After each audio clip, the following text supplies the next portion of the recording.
Welcome to Weekly Wedding Cake Business Tips. Hi, I'm Jenny, and I help wedding cake makers be better business owners. So thanks for being here. Okay, so this week we're going to talk about what do you do in the slow season? What do you do when you wake up on a Monday and you don't have any weddings and you check your email and that's done by 8:30 in the morning? Like, what do you do for the rest of the day? What do you do for the rest of the time to really build your business? Right? So that's what I'm going to share today. I have 3 tips for you. Now, last week, if you haven't caught last week's video, what I gave you in that video is how to bring in some extra cash flow over the slow season besides just deposits. So if you didn't catch that one, go back and get that one. But today we're going to really talk about how to build your business while you're just, sitting there waiting for spring, waiting for the first wedding of the year. Okay. So the first one is networking. And anyone who follows me in my community, you know that I harp on this all the time. Networking is the biggest contributor to the long-term success of your business. So this is when you get out there and you meet people, you meet your peers, this is a chance to share what sets you apart. This is a chance for you to refer other people. And how do you do that? You can do this through the Chamber of Commerce if you have that in your area. You can meet people strictly in your community.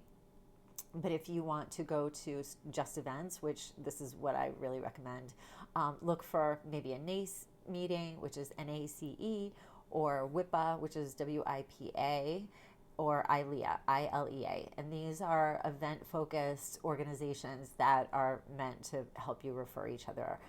So that's what I would suggest that you do. And again, I know it's not easy. It's cold out it's freezing where I live, and it's dark most of the day. And the last thing I want to do is put clothes on and go out and talk to people. But it really, once you get there, it's really fun. It's really inspiring. You meet so many people that are doing so many wonderful things. You can't help but be inspired. So that is my one. And then if you don't have anything like that near you, I do have some clients, some one-on-one clients that, don't have a lot of networking groups near them. You could have your own event. You could host your own event. So you could call up couple people that do weddings in the area, a floral designer, a caterer, or something like that, some musicians, and say like, hey guys, let's get together for coffee and talk about new trends for the next year, or let's talk about the state of the industry, or whatever, anything you want to do. But you can host your own too. And I mean, we're entertainers, right? That's what we do. So that's easy to do.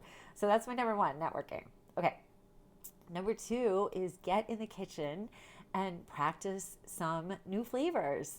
So this is the great time to do this because, again, you have the time. We don't have this kind of time when it's really busy, but now is the time to go in and really get inspired, work with some new ingredients, start experimenting with new things and test them on people. This is a great way. This ties into networking too, because you can make some samples and maybe call up a planner and say like, hey, I just came up with some new flavors. Do you want to try them? Or a venue or something like that. So that is my second one. So work on your flavors, get in your kitchen, just play around. It can be really fun.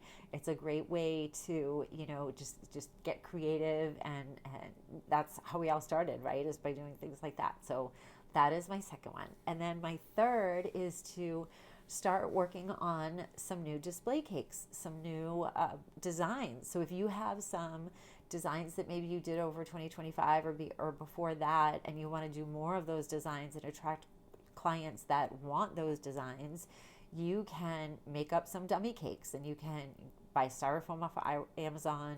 You can buy gum paste. You can buy fondant if you don't make your own fondant, and just start playing in the kitchen. Again, this is great because they won't go to waste. You can use them for your tastings. You can take photos and use them for social media. You can do some behind the scenes stuff for social media. People love that stuff.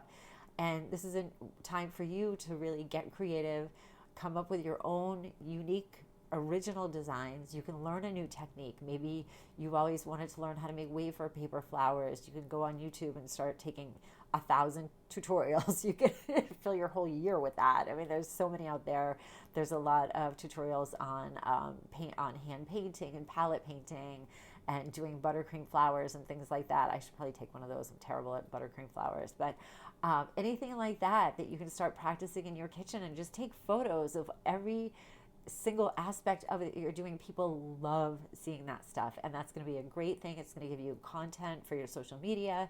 It's going to get you excited for the season. It's going to give you something to talk about when you're doing all your networking. You can tell people about the new designs that you do.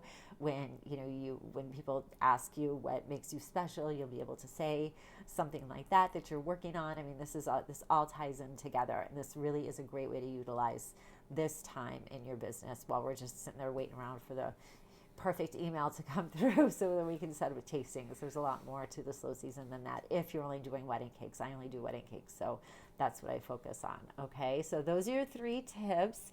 So I hope you enjoyed them. If you do try one, please drop it in the comments, or if you have another tip that you use to utilize your time during this slow season, please let me know. If you are interested in going further with your business, I do offer one-on-one coaching as well as my Wedding Cake Business Academy. So any questions about that, feel free to email me directly. I'll just put my email down below.